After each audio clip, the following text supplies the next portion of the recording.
կարողանա ամենայն հայոց կաթողիկոսը հատել Հայաստանի սահմանն ու Թբիլիսիի Սիոնի տաճարում մասնակցել Վրաստանի պատրիարք Իլյա II-ի հուղարկավորությանը։ Հարցն այն է, որ Գարեգին II-ը արդեն մեկ ամիս է մեղադրյալի կարգավիճակ ունի երկրից բացակայելու արգելքով։ Մայրաթորից պարզաբանում են հայ եկեղեցու մասնակցության ձևաչափը դեռ հստակ չէ։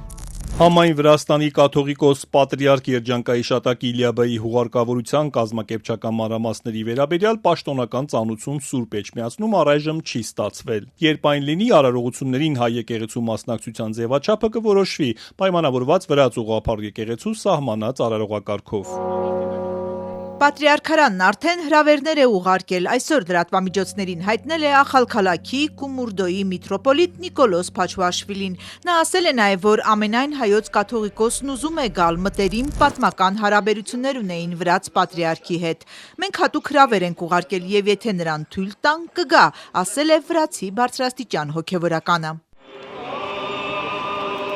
Իլյա II-ին կհուղարկավորեն Կիրակի օրը։ Մայրաթորի փաստաբաններից տեղեկացանք, եթե վեհափառը որոշի մասնակցել, միջնորդություն պիտի ներկայացնեն դատարան, որպեսզի նրա բացակայելու արգելք խափանման միջոցը կամ վերացվի, կամ փոփոխվի։ Այսպիսով դատարանը կորոշի վեհափառը հարևան բարեկամական երկրի ամենահեղինակավոր դեմքի պատրիարքի հուղարկավորությանը կկարողանա մասնակցել, թե ոչ։ Այս թեմայով հարց այսօր լրագրողները նաև Հայաստանի վարչապետին են ուղղել։ Հայաստանի Հանրապետությունը հուղարկավորությանը կմասնակցի ամենաբարձր մակարդակով եւ այսինքն ցավոք ես պատրաստվում եմ զանգահարել Վրաստանի վարչապետին,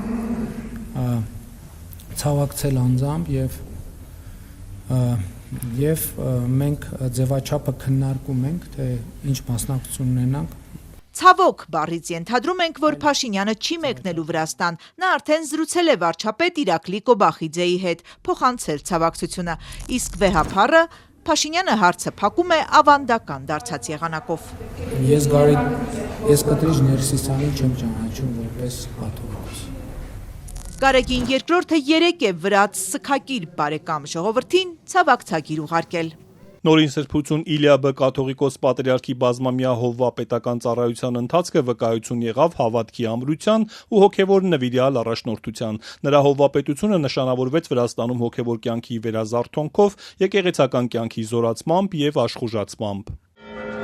Դժվարին ժամանակներում երջանկահիշատակ պատրիարքը հայրական իմաստությամբ ու սիրով առաջնորդեց իր հավատավոր հոտը, հաստատում պահելով Վրաց Սուրբ եկեղեցու առաքելությունը։ Կարդում ենք Մայրաթորի ցավակցականում։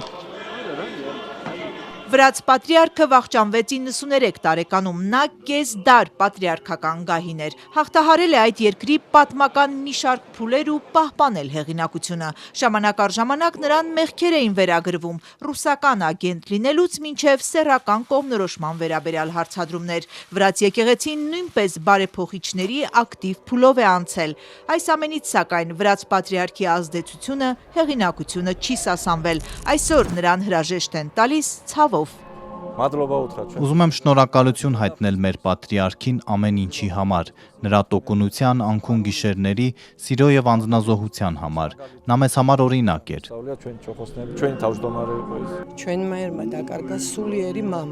Մեր ազգը կորցրել է հոգևոր հորը, սա շատ մեծ կորուստ է մեր երկրի համար։ Չգիտեմ, հավանաբար Տերը մեզ ճանապարհ ցույց կտա։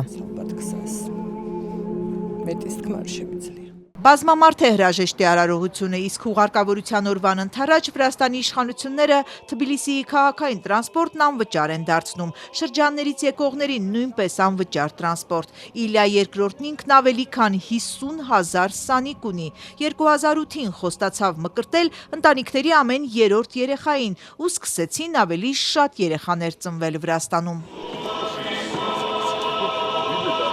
Իսկ ով կլինի Վրաստանի նոր պատրիարքը Իլյա II-ի առողջական վիճակով պայմանավորված, նրա պարտականությունների մեծ մասը տեղապահ Շիո Մուջիրին էր իրականացնում։ Այժմ էլ նա կկառավարի Վրաց ուղղափառ եկեղեցին մինչև նոր պատրիարքի ընտրությունները։ 40 օրից ոչ շուտ ու 2 ամսից ոչ ուշ սինոդը կհավաքվի ընտրության օրակարգով։ Բարձրաստիճան հոգևորականների շրջանում արդեն իսկ մտահոգություններ կան, որ իշխանությունը պատրաստվում է միջամտել այս ընտրություններին, նույնիսկ հանգուցյալ պատրիարքի խոսքերն են վկայակոչում, ոչ կառավարությունը, ոչ էլ որևէ մեկը չպետք է խառնվի այս գործին։